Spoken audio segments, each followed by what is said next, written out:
Pessoal, continuando a parte das ações de impugnação, já falamos sobre o habeas corpus. Vamos falar agora, que também faz parte da ação de impugnação, revisão criminal. Com isso, começaremos com o seu conceito, né? Bom, revisão criminal é uma ação autônoma de impugnação de competência originária dos tribunais ou das turmas recursais, nos casos dos juizados, a ser ajuizada após o trânsito em julgado de sentença condenatória ou absolutória imprópria, visando a desconstituição da coisa julgada, sempre que a decisão impugnada estiver contaminada por um erro judiciário. Juiz de primeira instância não julga revisão criminal, tá? Mas apenas tribunal ou, se for o caso, turma recursal. Importante. Além disso, lembre-se de que no Brasil não se admite revisão criminal pró societate, mas apenas em favor do acusado, razão pela qual esta via impugnativa, revisão criminal, só é cabível no caso de sentença condenatória ou absolutória imprópria. Bom, lembrando que sentença absolutória imprópria, tá? Eu vou trazer aqui um resumo bem prático. Bom, a sentença absolutória imprópria, tratando-se de réu inimputável, hipótese prevista no artigo 26 caput, é imperativo o decreto absolutório, embora com aplicação de medida de segurança. A isso chama-se de sentença absolutória imprópria, por ausência de imputabilidade. Para aplicação de medida de segurança, no caso do réu inimputável, existe a prática de fato típico e periculosidade do sujeito, devendo o juiz ficar atento à análise da existência do fato de sua autoria, visando a pretensão executória, para então reconhecer a possibilidade de absolver na hipótese do artigo 26 e aplicar a medida de segurança. Já a sentença absolutória imprópria impõe um óbice à liberdade, seja na forma detentiva ou restritiva, o que difere das sentenças absolutórias próprias, que, no caso, não aconselham a pretensão punitiva do Estado, sem a aplicação da medida de segurança, sentença condenatória ou sentença absolutória imprópria. É sempre bom a gente ver esses conceitos e colocar no pé do nosso caderno. Ninguém nega a importância da coisa julgada. O problema é que não podemos perder de vista que, em algumas situações, uma decisão judicial pode estar errada. A ninguém interessa a manutenção de uma sentença condenatória ou absolutória imprópria, contaminada por um erro judiciário, ocorrendo a extinção da punibilidade no tocante à pretensão punitiva do Estado, que é o juiz puniente, né? Não cabe o ajuizamento de revisão criminal pelo próprio réu ou por procurador legalmente habilitado. Vamos fazer agora uma diferenciação entre revisão criminal e ação rescisória, ok? Bom, revisão criminal. A revisão criminal não tem prazo decadencial, podendo ser ajuizada a qualquer momento, inclusive depois do cumprimento da pena e até mesmo após a morte do condenado. Já a ação rescisória, o direito de ajuizar a ação rescisória extingue-se no prazo decadencial de 2 anos. Bom, revisão criminal pode ser ajuizada pelo próprio condenado, por seu advogado ou por seus sucessores. Há quem entenda que o Ministério Público também pode ajuizar revisão criminal, desde que o faça em favor do acusado. Já na ação rescisória, pode ser ajuizada por quem foi parte no processo ou por seu sucessor a título universal ou singular, pelo terceiro juridicamente interessado e pelo Ministério Público. Revisão criminal só pode ser utilizada em favor do acusado. Não existe revisão criminal pró societate no Brasil. e a ação rescisória pode ser utilizada em favor do interesse de qualquer das partes. Vamos falar agora sobre a legitimidade ativa na revisão criminal, tá?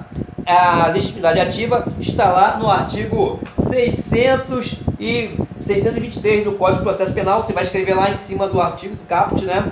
Legitimidade ativa. Bom, artigo 623, Código de Processo Penal, in verbis. A revisão poderá ser pedida pelo próprio réu ou por procurador legalmente habilitado, ou, no caso de morte do réu, pelo cônjuge ascendente, descendente ou irmão. Apesar de não constar do referido dispositivo, né, lá no artigo 623, a maioria da doutrina inclui a figura do companheiro. Destaca-se que, se o condenado morrer durante a tramitação da revisão criminal, o ideal é que os sucessores sejam chamados, ok?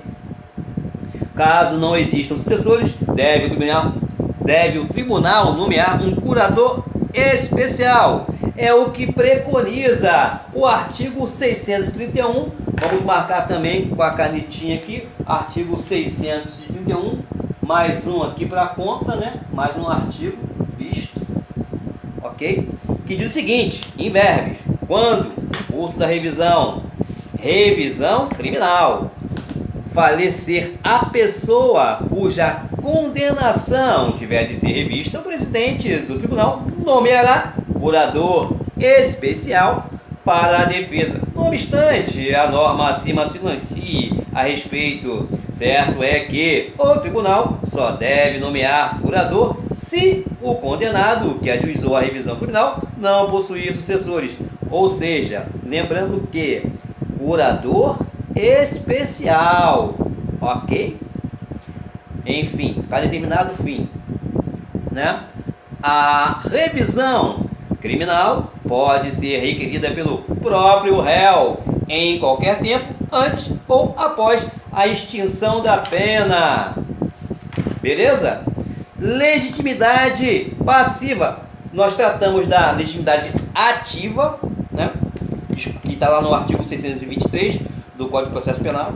Vamos falar agora da legitimidade passiva. Há quem diga que o legitimado passivo seria o MP, Ministério Público, mas isso não é verdade. O ideal é entender que o legitimado passivo na revisão criminal é o Estado, né? Ou a União, a depender da justiça responsável pelo decreto condenatório. Se Justiça Federal, aí seria a União. Se a Justiça Estadual, aí seria o Estado, né? Justiça Federal, se for União, e Justiça Estadual, o Estado. Lembre-se que na revisão criminal é muito comum ser cumulado um pedido indenizatório. O MP, Ministério Público, participará como custos legis, ou seja, fiscal da lei. Interesse de agir. Para que se possa ajuizar a revisão criminal, de onde surge o interesse de agir? De onde? Do trânsito em julgado de uma sentença condenatória ou absolutória imprópria. Sendo assim, a petição inicial da revisão criminal deve vir instruída com a cópia do processo que transitou em julgado, inclusive com a respectiva certidão. Sobre o assunto, vamos ver o que preconiza o artigo 625 no seu parágrafo 1º. No seu parágrafo 1º, 625, parágrafo 1º. Já estou até aqui no Vadimeco. Artigo 625, vamos marcar mais um aqui. E seu parágrafo 1º, né? O caput do artigo 625, in verbis, diz o seguinte: o requerimento será distribuído a um relator e a um revisor, devendo funcionar como relator um desembargador que não tenha pronunciado decisão em qualquer fase do processo. Agora nós vamos ler o parágrafo 1º do artigo 625. O requerimento será instruído com a certidão de haver passado em julgado a sentença condenatória e com as peças necessárias a comprovação dos fatos arguídos. Observe-se que, apesar da lei falar em sentença condenatória, é absolutamente pacífico o entendimento de que a revisão criminal também é cabível para questionar sentença absolutória imprópria. Vai lá na sua doutrina, na parte que fala sobre sentença absolutória imprópria, própria e imprópria. A própria é a medida de segurança e a imprópria você vai dar uma lida, tá? Cabe revisão criminal contra uma sentença de primeira instância contra a qual não foi interposto nenhum recurso. Cabe revisão se não houve nenhum recurso. Bom, não devemos confundir as regras de interposição dos recursos extraordinários, que demandam o esgotamento das instâncias ordinárias com o ajuizamento da revisão criminal. São coisas distintas, né? Para o ajuizamento de uma revisão criminal, diferente do recurso, portanto, não é preciso esgotar as instâncias ordinárias. Importante, escreva aí, importante. Para o ajuizamento da revisão criminal, portanto, não é preciso esgotar as instâncias ordinárias, ok? Tá? Ocorrendo a extinção da punibilidade no tocante à pretensão punitiva do Estado, não cabe o ajuizamento de revisão criminal pelo próprio réu ou por procurador legalmente habilitado, legalmente constituído. Possibilidade jurídica do pedido de revisão criminal. Como destacar inicialmente que não se admite o ajuizamento de revisão criminal contra sentença absolutória própria. Já falei para vocês, dá uma olhada na doutrina sobre sentença absolutória própria, sentença condenatória própria, imprópria, enfim, tá? Não vai ficar parando para pegar a doutrina, nem mesmo para fins de mudança do fundamento legal. Cabe destacar inicialmente, repetindo, que não se admite o ajuizamento de revisão criminal contra sentença absolutória própria, nem mesmo para fins de mudança do fundamento legal. Portanto, a defesa pode até recorrer contra uma sentença absolutória própria para modificar o fundamento, para fazer coisa julgada possível, por exemplo. Porém, uma vez transitada em julgado, não será possível o ajuizamento da revisão criminal. Cabe revisão criminal contra a decisão que julgou extinta a punibilidade? Se a causa extintiva da punibilidade ocorrer antes do trânsito em julgado de sentença condenatória ou absolutória imprópria, exemplificando, durante o processo de conhecimento, bom, não será cabível o ajuizamento da revisão criminal. De outra forma, de outra maneira, se a causa extintiva da punibilidade se der após ao trânsito em julgado de sentença condenatória ou absolutória imprópria, o exemplo é a prescrição da pretensão executória, será sim possível o ajuizamento da revisão criminal. Bom, cabe revisão criminal contra decisão que concede perdão judicial? Há uma certa polêmica, controvérsia quanto à natureza jurídica da decisão que concede perdão judicial. Há quem entenda que ela teria natureza condenatória, pois o perdão só é concedido após o reconhecimento de uma conduta típica, ilícita e culpável. E essa é a definição clara de crime, né? Quando A mata B, ele comete um crime? Não, ele comete um fato típico previsto lá no Código Penal, um fato típico. Para ser crime, a conduta tem que ser típica, ilícita e culpável. Se A mata B em legítima defesa, né? Aí que dá. Ou tiver uma excludente de antijuridicidade, né? Então, quer dizer, conduta típica, ilícita e culpável, esse é os três itens, né, conjuntamente para se tipificar como uma pessoa cometeu um crime, tá? A súmula 18 do STJ, por sua vez, fala claramente que a decisão concessiva do perdão judicial possui natureza declaratória ou declarativa, como queira, segundo o entendimento do STJ, ou seja, considerando que a decisão que concede o perdão judicial tem natureza declaratória, não cabe revisão criminal contra ela. Entenda que, para a primeira corrente, que defende a natureza condenatória, caberia sim revisão criminal, tá? Cabe revisão criminal contra decisões do Tribunal do Júri? Sim, é cabível o ajuizamento da revisão criminal, ou seja, isso aí é a doutrina mais larga, a doutrina majoritária. Isso porque a soberania dos veredictos é uma garantia em prol da liberdade de locomoção do acusado, como também o é a revisão criminal. Nesse contexto, vale dizer, prevalece o entendimento que o juízo adquém, segunda instância ou tribunal, colegiado, deve fazer o juízo rescindente, mas juízo rescisório. Assim, a título de exemplo, se o tribunal togado se convencer de que a sentença, não é tribunal de júri, tribunal togado só de juízes, não é tribunal de júri.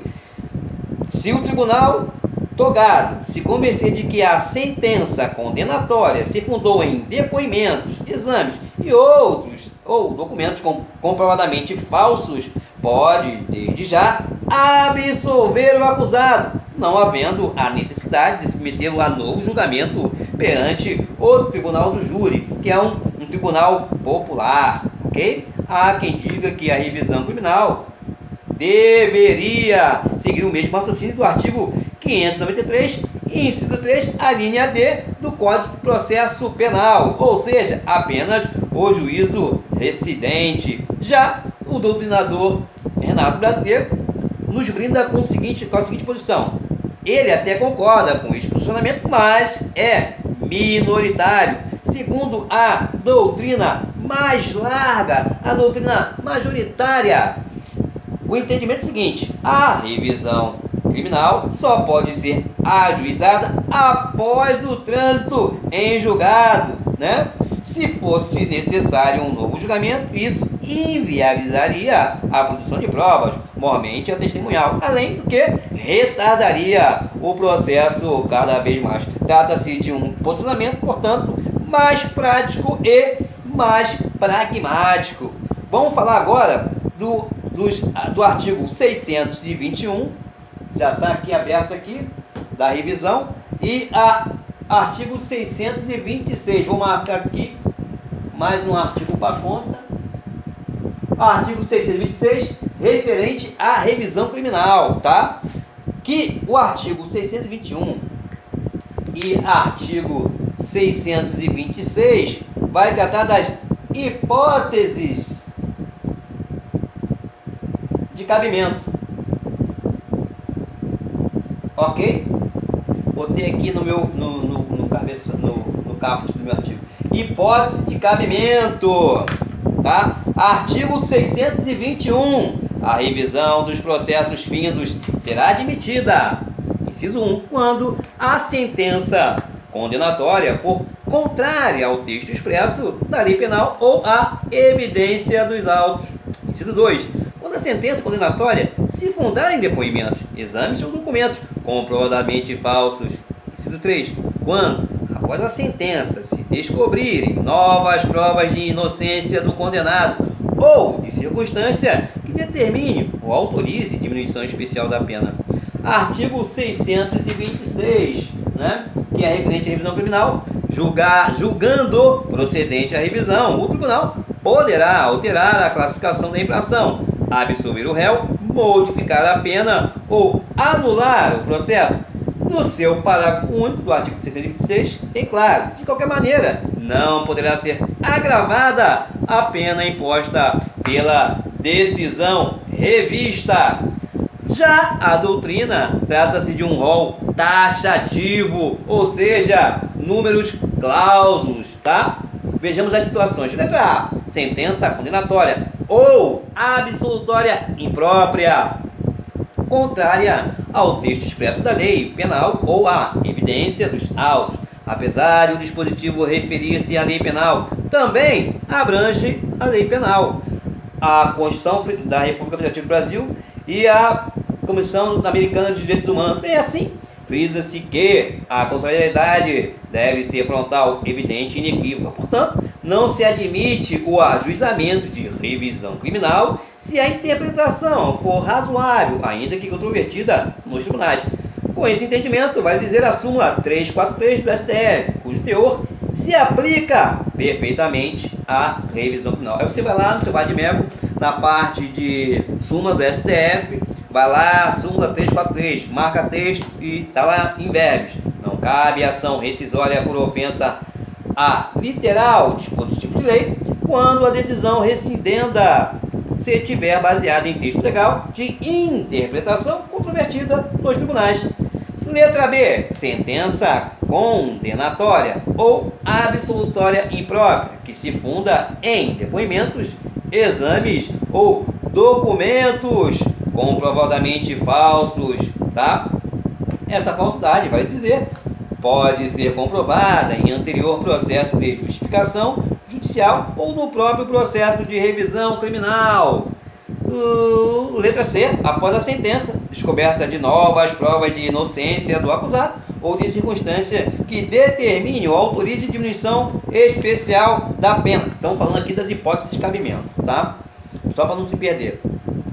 Bom, após a sentença, descoberta de novas provas de inocência do acusado ou de circunstâncias que determine ou autorize diminuição especial de pena. Esses elementos de prova são aqueles que não foram objetos de apreciação pelo julgador, pouco importando se já existiu antes da sentença ou se tornaram conhecidos apenas após a condenação do acusado. Observe-se ainda que essas provas novas podem ser as mesmas provas que já constavam no processo, desde que sua análise seja feita com base em conhecimentos científicos distintos. É o exemplo claro do exame de DNA, ok?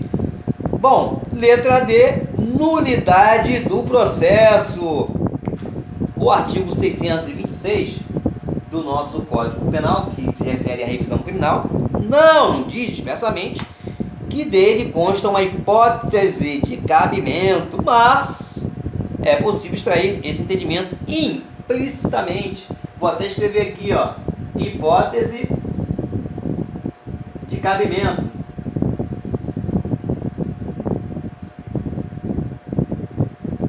Implícito. Já coloquei aqui no meu vade-mecum aqui que está aqui me assessorando, ok? Tá? Essa nulidade, vale dizer, deve ser de natureza absoluta. Se for uma nulidade relativa, já se operou a preclusão, não podendo jamais ser arguída após o trânsito em julgado. Bom, a revisão criminal, chega mais para cá, que é um dos aspectos diferenciadores do mero direito à defesa e do direito à ampla defesa, este caracterizador do direito processual penal tem por finalidade o reexame do processo já alcançado pela coisa julgada, de forma a possibilitar ao condenado a absolvição, a melhora de sua situação jurídica ou ainda a anulação do processo, tá? Revisão criminal. Julgando procedente a revisão criminal, o tribunal pode alterar a classificação da infração, absolver o réu, modificar a pena ou anular o processo, mas não poderá, em tempo algum, em nenhum momento, em nenhuma hipótese, agravar a pena imposta pela decisão revista. Vamos falar agora do ônus da prova. Estou com o tempo todo. Lembre-se inicialmente que a presunção de inocência se estende até o trânsito em julgado da sentença condenatória. Após este momento, trânsito em julgado, sentença condenatória, não há mais a presunção de inocência. Sendo assim, podemos dizer que o ônus da prova na revisão criminal é do requerente, figurando o princípio do indúbio contra réu. Indenização pelo erro judiciário. vigora com relação ao Estado a responsabilidade objetiva, independente de dolo ou culpa, no caso de erro judiciário. Sobre o assunto, dispõe o artigo 630 do Código de Processo Penal.